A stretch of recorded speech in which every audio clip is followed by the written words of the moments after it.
You're ready to start a weight loss journey, but how much is it really going to cost you? Let's talk about it.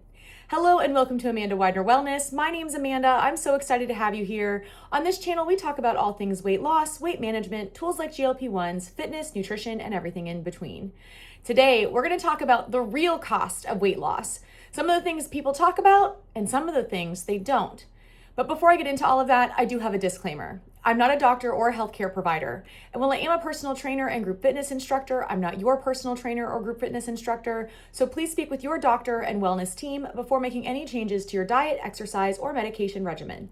Everything on this channel is based on my opinions and experiences. So let's talk about how much your weight loss journey could actually end up costing you. Is it a good cost? Is it a bad cost? I'll let you decide. So when we talk about losing weight, a lot of us just think, okay, I'm ready to get on this wellness journey. I'm going to make some positive changes.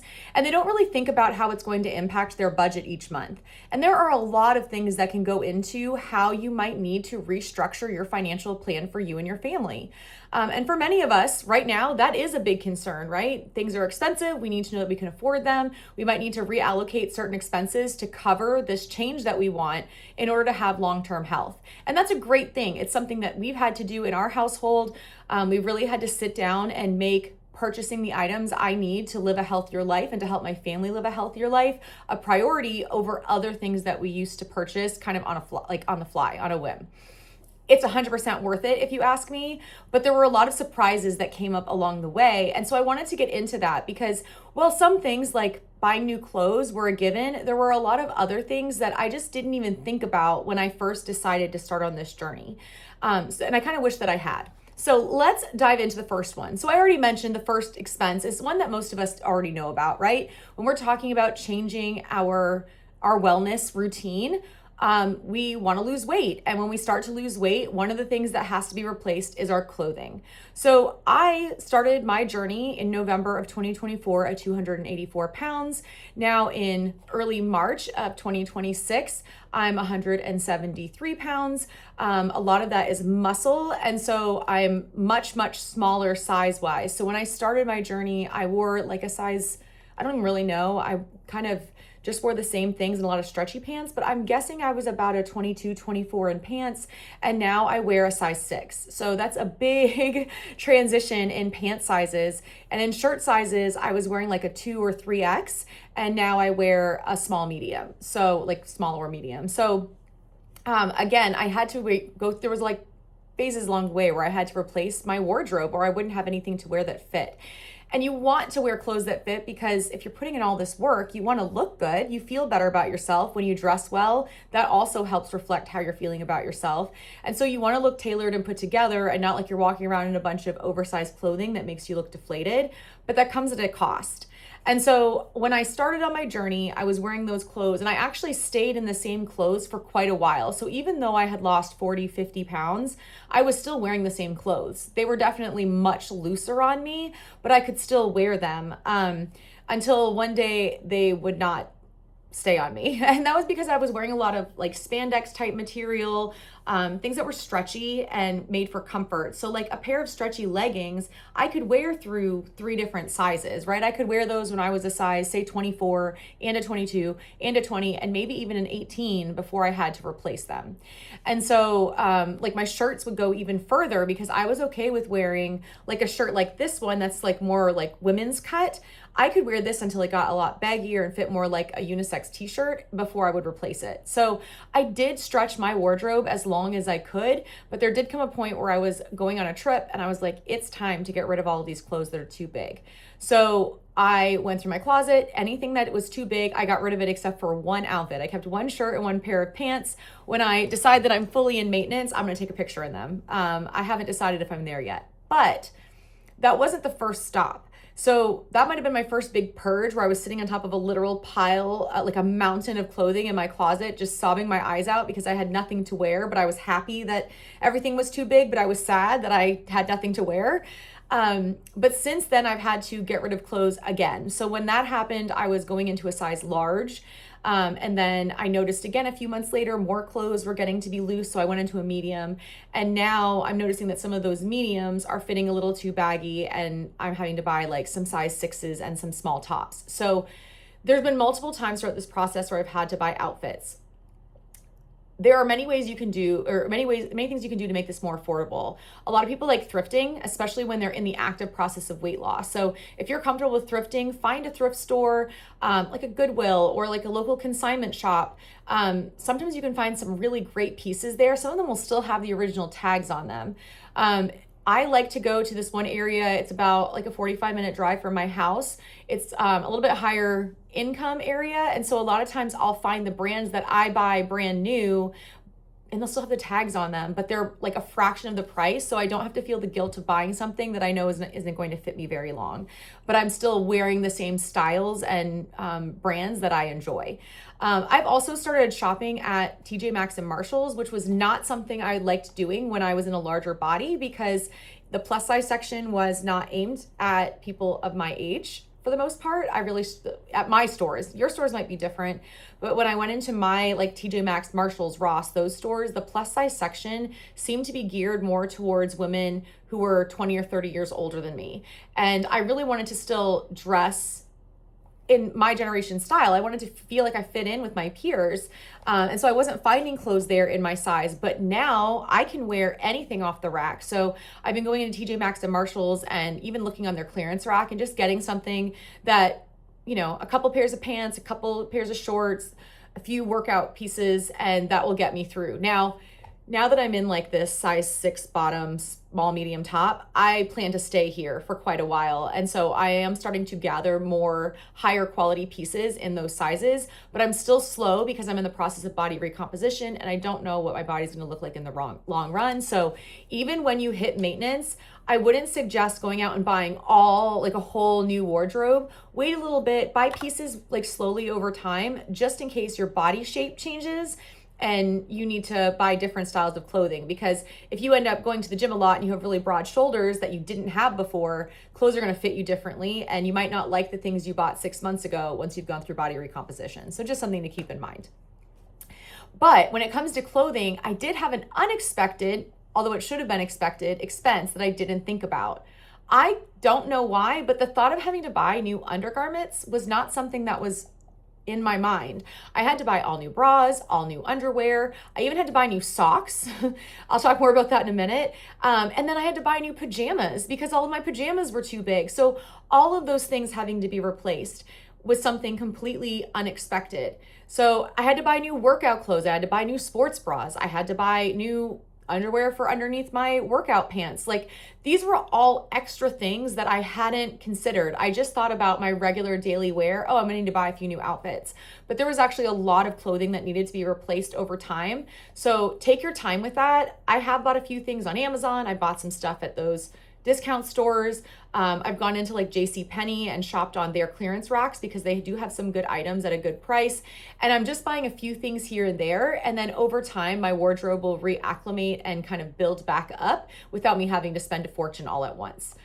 The other thing that I didn't consider was when I am wearing a nice outfit, for example, I now have some loose skin in places I didn't really have to think about that before. For example, I have some loose skin on my belly. It's not terrible, but if I want to wear like a cute bodycon style dress that I can now wear, I'm going to need special undergarments for my loose skin. So I had to buy some compression undergarments. Some people need the compression undergarments because their loose skin bothers them. It irritates like their skin and that sort of thing. And the compression kind of like holds it against your other skin and keeps it in place. So that might be an additional garment expense that you haven't considered when you're going on this weight loss journey, especially if you lost a large amount of weight, say 100 pounds or more. So clothing, it's more than what you originally might think. The other expense that came along with this that was a bit of a surprise to me was shoes. I've needed new shoes along this journey multiple times for multiple reasons. Now, I've mentioned in a previous video, your workout and like walking shoes should be replaced every 3 to 6 months if you're walking or exercising daily. That is the recommendation. I know most of us don't do that. Shoes are really expensive, especially good quality ones. But as a fitness professional, I've always kept my shoes replaced pretty regularly. I don't really keep them longer than 6 months because I am putting so much wear and tear into them. However, on my weight loss journey, I have been walking more And so I had to buy a different kind of shoes for walking, plus my kind of shoes for my cardio dance classes, plus a different kind of shoes for the weight room, because they all have different purposes and different abilities. And as I've gotten more and more into my wellness journey, I want to have the proper attire for each of them. So for my long walks every day, I wear a Hoka. And so those are very expensive shoes, but they need to be replaced every 3 months because I walk 3.5 miles every day. And then for my weight loss or for my dance fitness classes, I wear the same shoes I wore before, but I used to need a wide and now I need a regular. And then for the weight room, that was not something I ever purchased before. When I first started in the weight room, I just used my regular workout sneakers, and that's totally fine. But now that I'm getting more into lifting a little bit heavier, I want something that's more grounded and flat. It makes kind of having proper form a little bit easier for me with the heavier loads. And so I did go ahead and invest in a set of shoes for the weight room specifically. And so all of those shoes were an extra expense. Plus, I had to replace all of my everyday wear shoes because my feet got smaller. Not lengthwise smaller, but they used to be thicker. And so now the shoes that I used to wear feel stretched out on my feet, and I had to replace them all. And I didn't expect to do that. Honestly, for the first 100 pounds, I didn't have to do that. I was still able to wear the same shoes until I lost 100 pounds. But now that I'm on the other side of that, these last 11, 12 pounds or so, my feet have really come down. And so I'm having to replace my shoes. So for example, my birthday is this week, it's on Friday. And so one of my friends and I decided to go out and celebrate next week. And I had to buy a new pair of little short heels because all of my heels are way too loose and I'll break an ankle if I walk around in them. So shoes were not necessarily an expense I had fully thought about. I had only thought about sneakers. I hadn't thought about my everyday wear or the other styles of shoes I would need now that I'm living a more active lifestyle, like going to the weight room.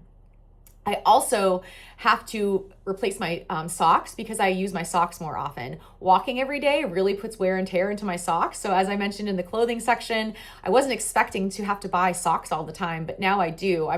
I used to buy socks maybe once a year and I just buy them in bulk and they'd last the whole year. And now I'm having to go in every 3 to 6 months and buy a couple pair to, I like higher quality socks. I either wear the Nike tall ones, and I wear those for walking and my dance classes, my in-studio dance classes. And then for working out in the gym, I really like to wear these socks that I buy at a store called Fleet Feet. They're made for running, but they have extra cushion and compression in them, and they really help my feet when I'm dancing and taking high impact.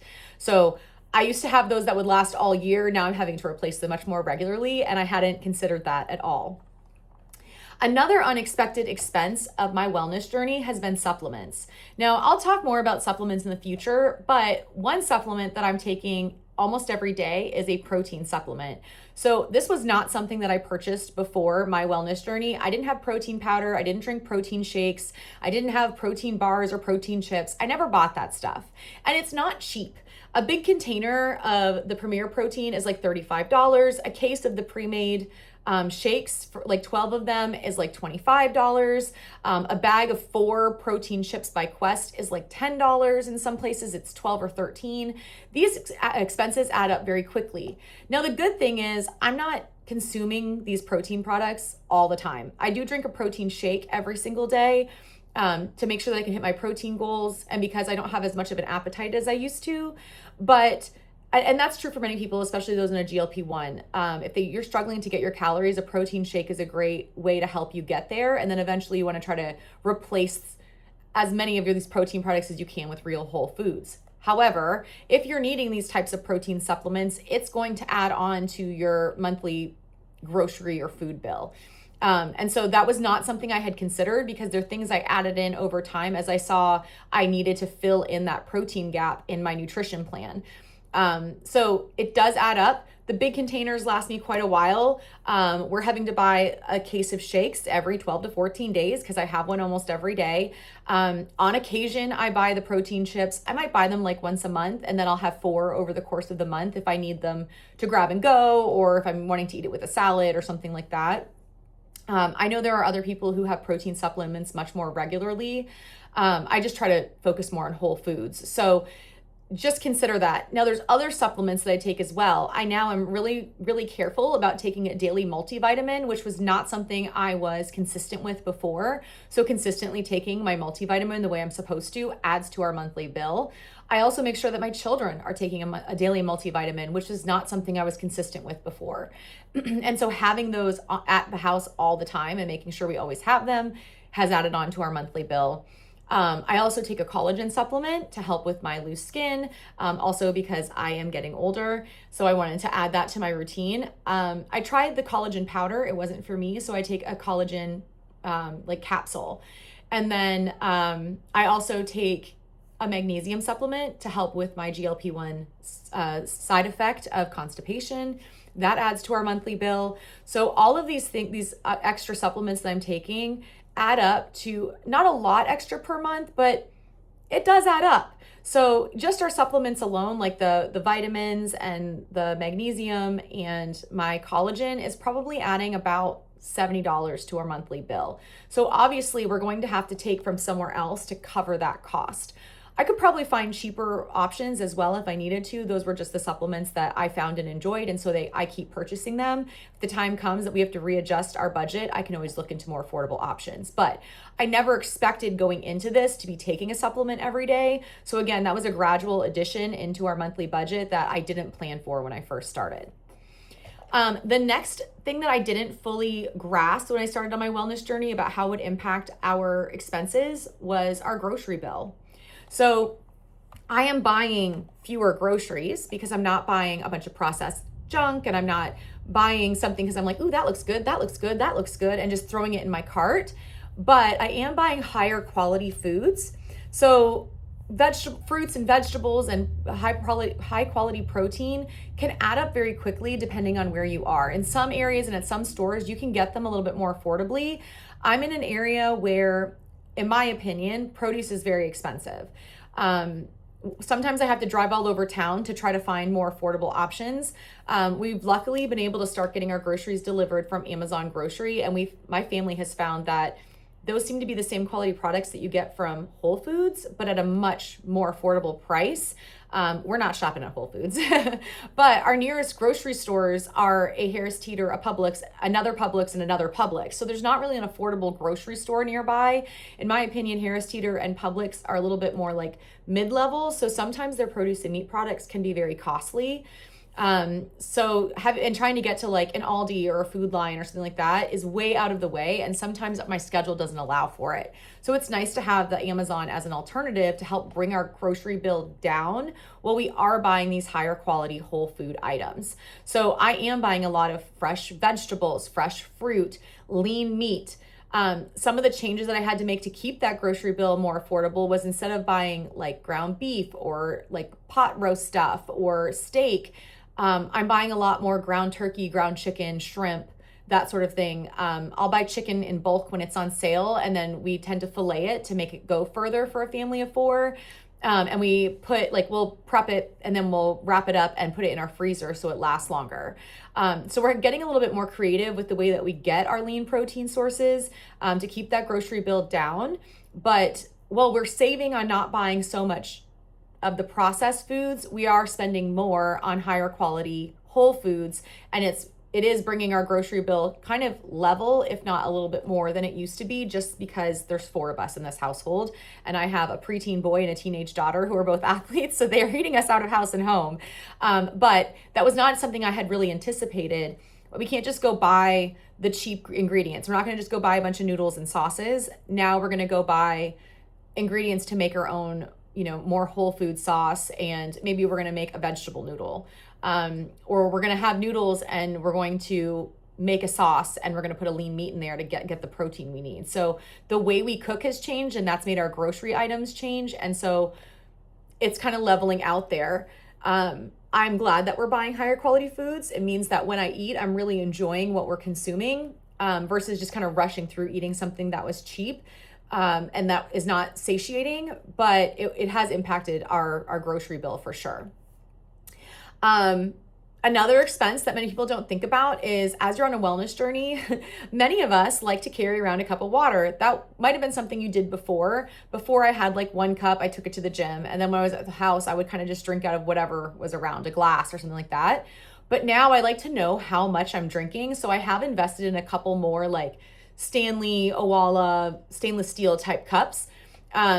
And that was an unexpected expense. I like having them around. I'm not buying them in excess. I have 3 of them and I can rotate them. So that means I might have one in the wash, one that needs to be washed is in the sink. I have one to take to the gym, and then I'll have one for when I get home because I don't want to use the one from the gym in my house. Germs, there's germs all over it. So I'll put that other one and then I can kind of rotate those 3. But before I just had one. So I bought 2 more, and those glasses, those cups, well, you can get them more affordably on places like Amazon for like $15 to $20. That's still not cheap. And if you're buying the more expensive ones, that can be up to $50 or $60 a cup. So just something that I hadn't really considered. And now I really have my kids in the routine of drinking out of their stainless cups. And so they like to have extras too. So we had to buy a couple more for each of them. And now my husband's getting in the routine of drinking more water. And so in a household of 4 people, buying the extra cups was an unexpected expense that did add up. You know, over the last year, we have bought several of them. Another expense that I didn't consider was doctor's visits. Now, this is twofold. There's an expense and there's a savings here. When it comes to doctors, I am much more likely now to go to a doctor's appointment. Before, I didn't want to go because I knew that they would just, anything that was going on with me, they were probably going to blame on my weight, or they were going to bring up my weight, and I was already aware of it. And so I just avoided going to the doctor unless I absolutely had to go. And so I wasn't spending money on copays or doctor's visits and things like that. But on the flip side, I am saving a lot of money on medication. So I am spending money on the GLP-1. That's true. I consider that different than medication. I am not spending money on medication that I thought I was heading towards when I started my journey.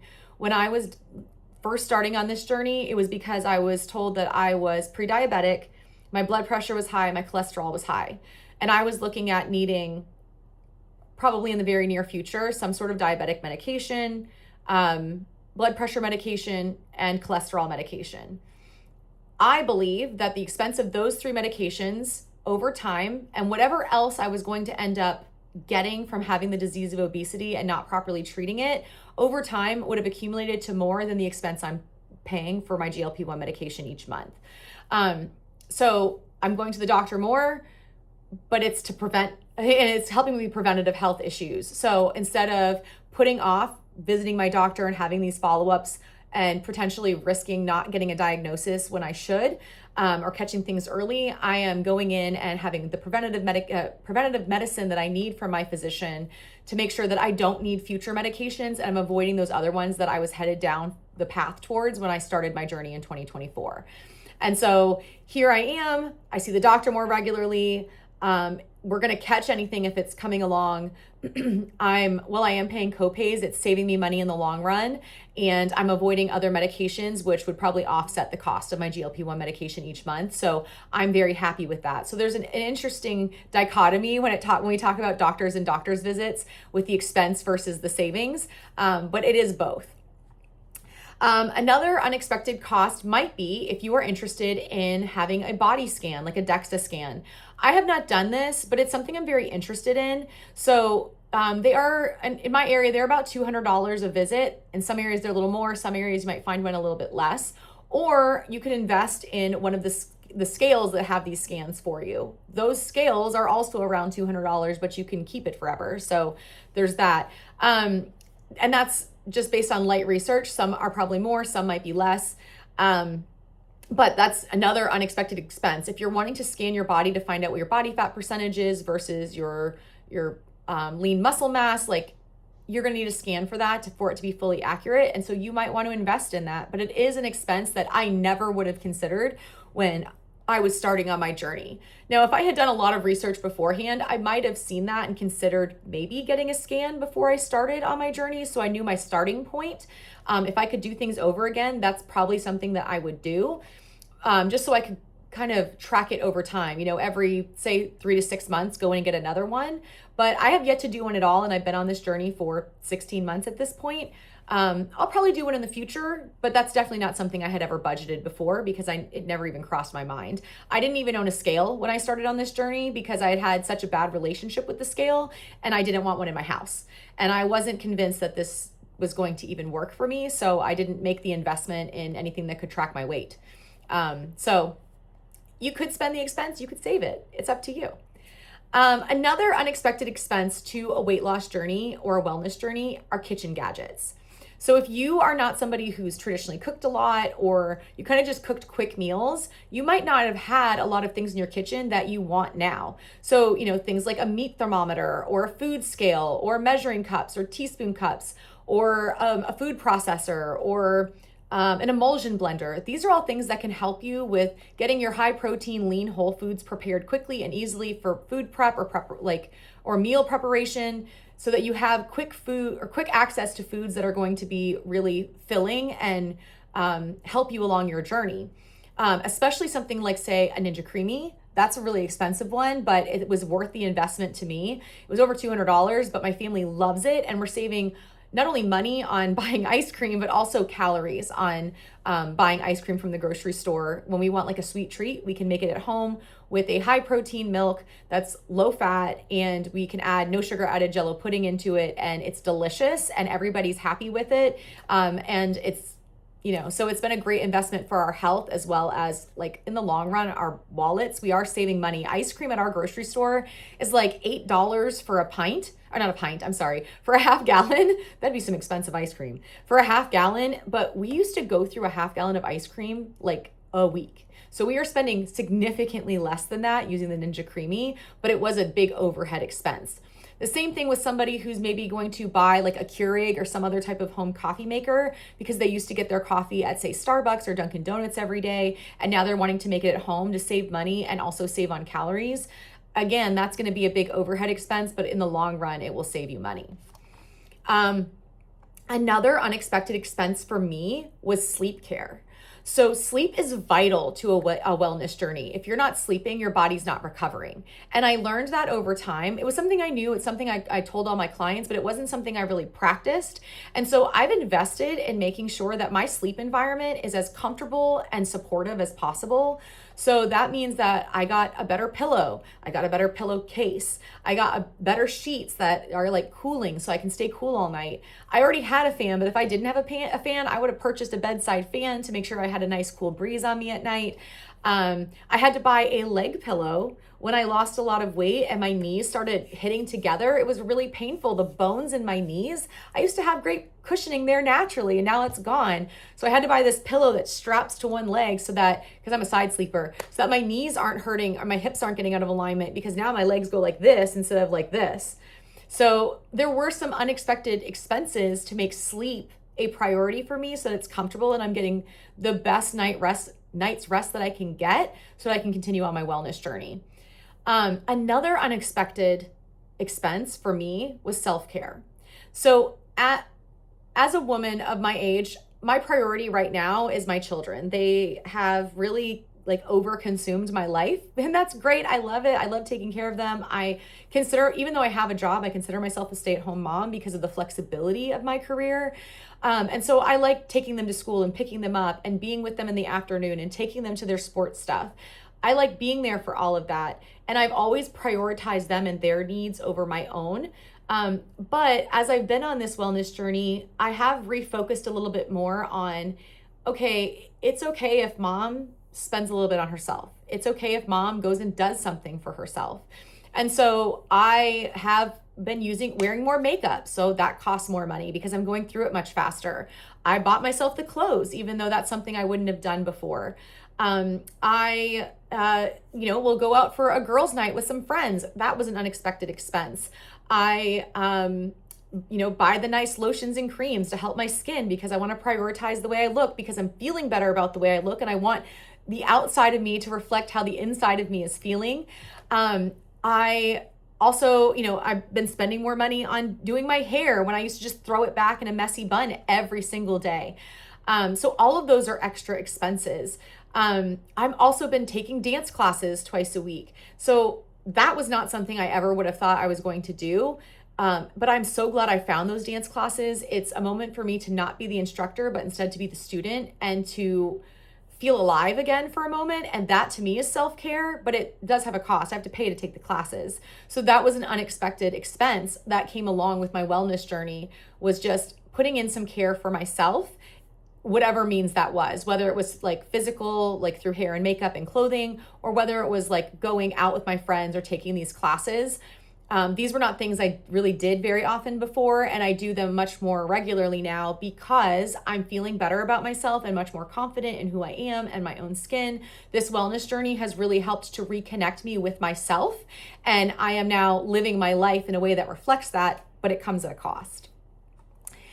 Other unexpected expenses that many people have on their wellness journeys are things that help them live an active lifestyle. So things like earbuds or headphones for when they're at the gym or going for a walk, a gym membership or a trainer, right? Maybe they're wanting to work out more or get started. That might have been something they weren't expecting to pay for. I already mentioned more sneakers and socks. That often for many people is something they didn't expect, that their shoe size will change or they're going to wear through socks much faster. Also, if you have some sort of outdoor interest, things like bikes or skates or gym gear to take with you to the gym, like gloves or a lifting belt. Or if you want to work out at home, maybe you're going to buy some hand weights or a resistance band or a yoga mat. Maybe you're going to buy different kinds of swimsuits and you're going to go swimming, or kayak so you can go kayaking. Just stuff that gets you out of the house more often because you are more active and you're able to be more active. You might be investing in things that help you live a more active lifestyle that you otherwise wouldn't have been investing in before. Another thing is the cost of time. So when it comes to wellness, we are spending time on things we wouldn't have spent time on before. Things like meal preparation, things like our workouts or going for a walk, things like budgeting for our groceries, our grocery run. There are time investments in this. So I need to make sure that in my weekly schedule planning that I make time to have to cook dinner when I need to cook it. And if it's going to be a busy day, if I'm not gonna be able to cook dinner, I need to have a plan to have dinner ready beforehand. So it takes time for me to think about that and plan it out. And I didn't used to do that. Before, if we were running late or if something changed in our schedule, we were busy, I would just get food from whatever the fastest source was. It was usually Chick-fil-A, right? Some sort of fast food. I don't do that anymore, but I do spend a lot of time planning ahead so that doesn't happen. Same thing with time for your doctor's appointments, right? If I'm going to go see my doctor more regularly, that's going to take time out of my schedule. I'm going to take time to make sure that I'm getting the proper amount of sleep.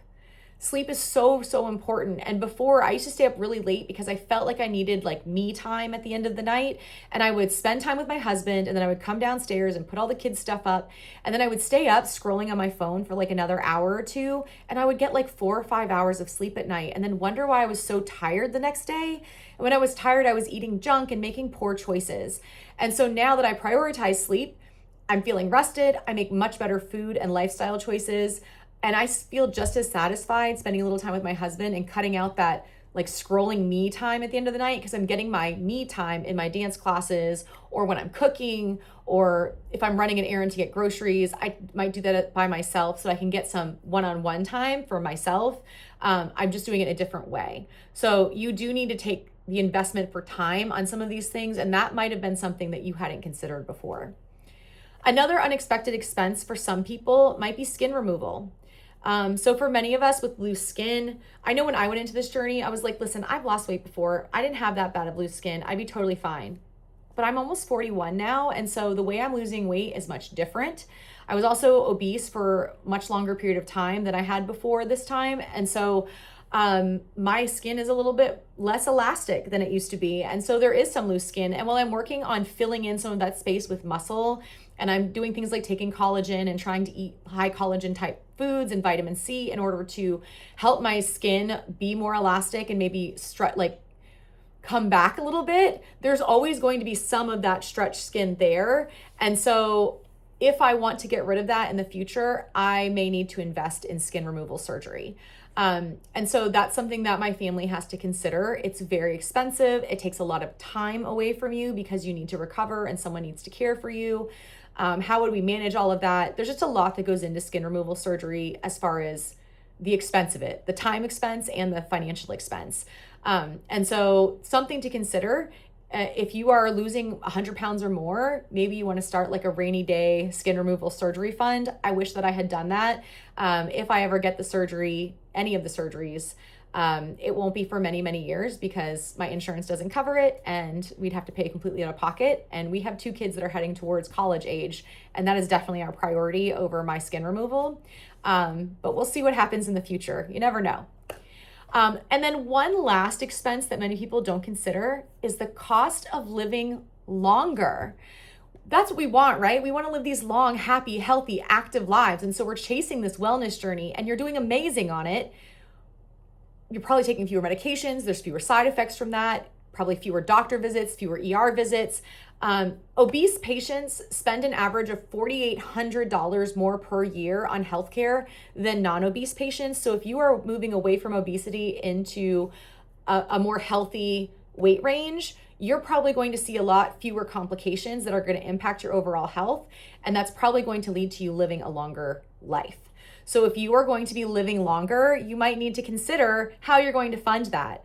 If you're like me, I kind of had given up on thinking that I was going to live as long as my grandparents ever did. I have one grandmother who died very young, but my other grandparents were all in their 2 were in their 90s. My 2 grandfathers were 93 when they died.